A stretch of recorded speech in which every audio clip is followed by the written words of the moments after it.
دل کی دنیا پارٹ 4۔ 10 بجے کے قریب وہ سارا پھیلاوا سمیٹ کر فارغ ہوئی تھی۔ ابا تو عشاء کی نماز کے فوراً بعد ہی سو جاتے تھے، جبکہ وہ 11 بجے تک پڑھتی رہتی تھی۔ آج تھکاوٹ کے باعث کتاب اٹھانے کو دل ہی نہیں کیا تو نہ جانے کیا سوچ کر کچن میں رکھی خالی بوتلیں اور اسٹراز لے کر بیٹھ گئی۔ دن میں جب کچن میں کام کر رہی تھی تو ایک ڈیکوریشن پیس کا آئیڈیا ان بوتلوں کو دیکھ کر تب ہی ذہن میں آیا تھا، اور 11:30 بجے کے قریب وہ پیس جب تکمیل کے مراحل میں تھا، اس کی ہیٹ نکلتے دیکھ کر ساری تھکن اڑن چھو ہوتی جا رہی تھی۔ موبائل کی بیل نے بے ساختہ اس کو چونکا دیا تھا۔ ایک پل کو ذہن شاذر ملک کی طرف گیا تھا اور کچھ سوچ کر اس نے یس کا بٹن دبا کر دھیرے سے سلام کیا تھا۔ وعلیکم السلام، شکر خدا کا کہ تم نے کال تو اٹینڈ کی، ورنہ زارا تو مجھے خوب ڈرا چکی تھی کہ شامین نے فون میں سے نکل کے سر پھاڑ دینا ہے تمہارا۔ وہ خوش دلی سے بولا تھا۔ تمہارے نظریات اور خیالات کی میں تم سے زیادہ قدر کرتا ہوں، اور یقین کرو کبھی بھی اس کی نفی کر کے تمہیں ہرٹ نہیں کروں گا۔ بس کچھ باتیں کرنی تھیں جو تم سے کرنا چاہ رہا تھا، اجازت ہے؟ جی کہیے، اس نے آہستہ سے کہا۔ بس یہ بتانا چاہتا ہوں کہ میں آج بہت خوش ہوں، اتنا کہ خوشی کے مارے نیند کو بھی خفا کر بیٹھا ہوں۔ پتہ ہے شامین، میں اپنے اماں بابا کی وہ اکلوتی اولاد ہوں جو ان کو شادی کے 12 سال بعد بڑی دعاؤں اور منتوں سے ملی۔ سو میری ہر خواہش کو منہ سے نکلنے سے پہلے پورا کرنا ان دونوں نے اپنا فرض جانا۔ ہمیشہ اماں میرے سر پر صحرا سجانے کی تب سے خواہاں تھیں جب میں نے کالج میں نیا قدم رکھا تھا۔ تب میں ایسا کوئی سلسلہ چاہتا بھی نہیں تھا، نہ کبھی اس نظر سے کسی کو دیکھا تھا۔ ہاں یونی میں تمہیں دیکھتے ہی دل نے کہا ہاں یہی ہے وہ۔ میرے جیسے خاموش دل اور سنجیدہ دو ٹوک نظریہ اور واضح نقطہ نظر رکھنے والی لڑکی کو جیسے جیسے میں جانتا گیا، اس کا گرویدہ ہوتا چلا گیا۔ تب تک اماں مجھ سے مایوس ہو کر خود ہی لڑکی ڈھونڈو مہم شروع کر چکی تھی۔ میں نے کئی بار تم سے بات کرنی چاہی، اپنے جذبات اور خیالات بتانے چاہے، مگر تم ہمیشہ کی طرح جواب دے گئی۔ شاید مجھے بھی 70% لڑکوں کی طرح فلرٹی سمجھتی تھی۔ بالآخر میں نے زارا سے رابطہ کیا۔ پہلے تو وہ محترمہ بھی اینٹ گئیں اور مجھے باتیں سنانے لگیں۔ آخر کو تمہاری جانشین تھیں۔ وہ ہنسا تو شامین بھی مسکرا دی۔ نظریات و خیالات کتنے ہی اسٹل اور سخت کیوں نہ تھے، وہ بھی عام لڑکی کی طرح چاہے جانے کی حس رکھتی تھی۔ اسے بھی یہ سب سن کر اچھا لگ رہا تھا، مگر جناب لگن اور چاہت سچی ہو تو ہر رکاوٹ موم بن کر پگھل جاتی ہے۔ طویل سانس لے کر وہ گویا ہوا۔ زارا کو بھی میرے جذبوں کی صداقت پر یقین آ گیا تھا۔ وہ بھی چاہتی تھی کہ تمہیں کوئی مخلص ہمسفر مل جائے۔ ادھر میں نے اماں کو بھی تمہارے بارے میں بتا دیا تھا، مبادا کوئی اور لڑکی ڈھونڈ کے لے آئیں۔ وہ تو فوراً رشتہ لے آنے پر تل گئیں۔ ادھر تم ضد پر اڑی تھیں، اپنے نام نہاد رشتہ داروں کی فضول باتوں کے ڈر سے اماں سے صبر نہ ہو سکا تو فن فیئر پر میرے ساتھ آئیں اور تمہیں دیکھ کر اور مل کر اوکے کر دیا تھا۔ شاذر ملک کے انکشاف پر وہ چونکی تھی۔ یاد آیا کہ واقعی 7 ماہ پہلے واقعی شاذر کی امی باقی لڑکیوں کے ساتھ ساتھ اس سے بھی ملی تھی، کیونکہ بہت سے لڑکیاں اپنے اپنے ریلیٹیوز کو لائے ہوئے تھے، تو اسے خصوصی طور پر اپنے لیے ان کا آنا پتہ نہ چل سکا۔ ہاں زارا نے خوب ان کو کمپنی دی تھی۔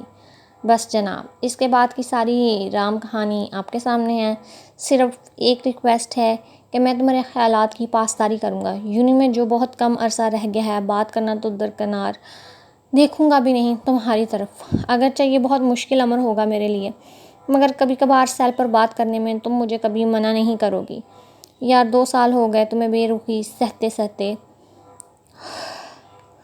اب ان 2 ماہ میں جینے کا کچھ تو سامان ہونا۔ میرے خدایا، ابھی یہ کم گو اور سنجیدہ ہے۔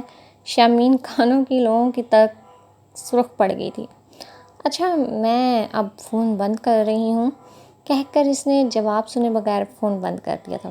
اف، اس نے اپنے رخساروں پر ہاتھ پھیرا۔ اپنی نامکمل تخلیق کو پورا کرنے میں اب اس کی کوئی دلچسپی نہیں رہی تھی کہ اب شاذر کی باتیں ہی اس کو رات بھر ڈسٹرب کرنے والی تھیں۔ اب مجھے پتہ چل چکا ہے، مامی ٹھیک ہی کہتی ہیں، آپ کو مجھ سے کبھی محبت تھی ہی نہیں، اتنی بڑی بیماری کا شکار ہو گیا، اب نوکری ختم ہو گئی، گھر کے حصے بکھرے کر کے کرائے پر چڑھا دیا، اور سب سے بڑی بات شامین کی بات طے کر دی، غیروں کی طرح ایک پلیٹ مٹھائی کی بیچ کے اپنے ہر فرض سے سبکدوش ہو گیا اب تو۔ منگنی کی مٹھائی ملتے ہی افی آپا ہامتی کانپتی اپنی دونوں بچیوں کے ہمراہ آئی تھیں اور آتے ہی روتے ہوئے شکووں کے ڈھیر لگا دیے تھے ابا کے سامنے۔ ایک دفعہ بھی میرے گھر کے بارے میں نہیں سوچا آپ نے کہ کیا اثر پڑے گا؟ رشتہ نہ دے کر میرا گھر خراب کرنے کی تو پوری کوشش کی رہی، صحیح کسر شامین کی منگنی کر کے پوری کر دی۔ مامی کر رہی ہیں عمران کا رشتہ تلاش، ہو جاتا تو آپ بھی کر دیتے، کون سا گھر سے بھاگی جا رہی تھی وہ؟ غصے میں ان کو اتنا بھی نہیں پتہ چل رہا تھا کہ اپنے ماں باپ کے لیے مسلسل اذیت کا سبب بن رہی تھی۔ شامین ابھی یونی سے لوٹی تھی جب اس کے کانوں میں افی اپا کے کچھ آخری فقرے ٹکرائے تھے۔ بیگ پھینک کر وہ تیر کی طرح تیزی سے اندر آئی تھی۔ آپ کیسی باتیں کر رہی ہیں آپا؟ 3 ماہ بعد گھر کی دہلیز پر قدم رکھا ہے آپ نے اور آتے ہی ایسے تکلیف دہ باتیں کر رہی ہیں، ویسی ہی باتیں جو آپ کی ساس کے منہ سے ہمیشہ نکلتی ہیں۔ ثابت ہوا کہ تربیت کا اثر اتنا نہیں ہوتا جتنا صحبت کا اثر۔ دیکھا آپ نے، یہ ہے گھر کی بیاہی بیٹی کی اہمیت آپ کی نظر میں۔ آنسو بھری نظروں سے ابا سے شکوہ کیا گیا۔ شامین بچے، تم ہاتھ منہ دھو کر تھوڑا آرام کر لو، دیوار سے آواز دے کر ذیشان کو بلا کر کھانا اور پھل وغیرہ منگوا لو، بچوں کو بھوک لگی ہوگی۔ ابا نے آنکھ کے اشارے سے شامین کو مزید کچھ کہنے سے روکا اور نرمی سے گویا ہوئے تھے، جانتے تھے کہ افی وہ سب دل سے نہیں کہہ رہی تھی۔ اس گھر کا ماحول اور گھر والوں کے رویے ہی ایسے تھے جنہوں نے اسے ایسا رویہ اپنانے پر مجبور کر دیا تھا۔ سالن بنا رکھا ہے ابا، اور پھل بھی فریج میں موجود ہیں، سلاد بنا کے تازہ روٹیاں ڈال دیتی ہوں، ہاں کولڈ ڈرنکس اور آئس کریم منگوا لیں گے، ٹھیک ہے نا بچوں؟ ابا کو جواب دے کر اس نے افی کے دائیں بائیں بیٹھی قدرے سہمی ہوئی دونوں بھانجیوں کو پیار سے کہا کہ انہوں نے جھٹ اس بات میں سر ہلا دیے۔ وہ خود اعتمادی سے محروم بچیاں تھیں جو باپ اور دادی سے کونوں خدروں میں چھپ چھپ کر بڑی ہو رہی تھیں۔ ہمیشہ کی طرح آج بھی شامین کو بچیوں کے ساتھ ساتھ اپنی بہن پر بھی ترس آیا تھا اور بچیوں کو الگ کمرے میں کچھ کھانے پینے کی چیزیں دے کر کھانا ٹرے میں لگا کر ابا کے کمرے میں آئی۔ افی آپا ابا کے گلے سے لگی روتے ہوئے معافی مانگ رہی تھیں۔ معاف کر دیں ابا، کم ظرف لوگوں میں رہ کر انہی کے جیسی ہو گئی ہوں، میری باتوں کو دل پر مت لیا کریں، 24 گھنٹے دماغ میں جو باتیں بار بار انڈھیلی جائیں گی زبان پر تو پھر وہی آتی ہیں نا۔ شامین کی منگنی کی خبر نہیں تھی، ایک دھماکہ تھا جس نے سب کے حواسوں پر بہت برا اثر کیا ہے، اور ایک بار پھر میرا گھر اس کے اثرات کے زیر اثر ہے۔ ہر بار اس برزخ سے جان چھڑانے کی کوشش اس وقت بھاپ بن کر اٹھ جاتی جب ان معصوموں پر نظر پڑتی ہے۔ جیسا بھی ہے میرے ساتھ ان کا باپ اپنی بچیوں کے ساتھ کبھی برا نہیں کرے گا، نہ چاہے گا، بس میں جو بھی کہہ دوں اس کا برا مت مانا کریں۔ اچھا بھئی، اب یہ رونے دھونے والا سین کا ڈراپ سین کر کے جلدی سے منہ ہاتھ دھو کے آ جائیں، کھانا کھاتے ہیں۔ افی آپا ابا سے الگ ہو کر دوپٹے سے چہرہ صاف کرتی باہر نکل گئی تھیں۔ ابا اپنی نم آنکھیں مسل رہے تھے۔ بچے کہاں ہیں بیٹا؟ ان کو بھی بلاؤ، ان کو میں نے کھانا کھلا دیا ہے ابا، وہ وہیں بیڈ پر دسترخوان سجاتے ہوئے بول رہی تھی۔ شام کو ہی شاہزر اپنی اماں کے ہمراہ آیا تھا، وہ اسے اپنے ساتھ لے جا کر کچھ خریداری کرنا چاہ رہی تھیں۔ افی آپا کو بھی وہ لوگ بہت پسند آئے تھے۔